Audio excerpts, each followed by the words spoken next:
On Friday, the province pledged to spend $700 million on the 2026 Olympic bid in Calgary.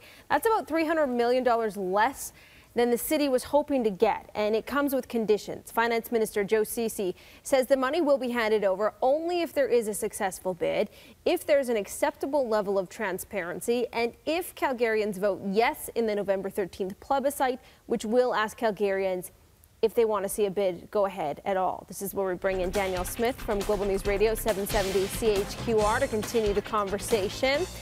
We're still waiting to hear from the federal government too, Danielle, on what kind of money we're seeing here as well.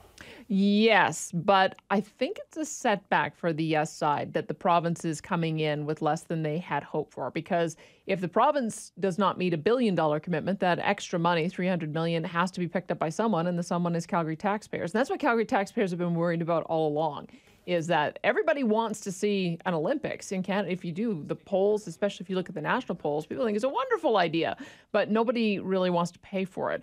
And when you see some of the stories that came out last week that, for instance, you're seeing in Japan, they're looking at $25 billion for the bid because of all of the auxiliary add-ons that happen as a result of hosting the games and the other infrastructure that needs to be built that aren't directly related to the revenues that you're going to get. Plus, you have Stockholm looking like they're out because they cannot, with the new coalition government, get secure funding from higher orders of government.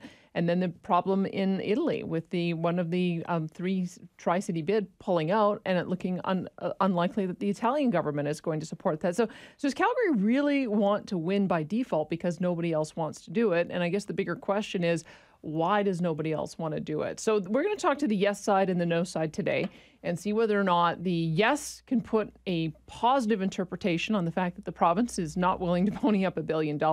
And then we'll also see whether or not, from the no perspective, this is the clearest sign yet that it should be voted down.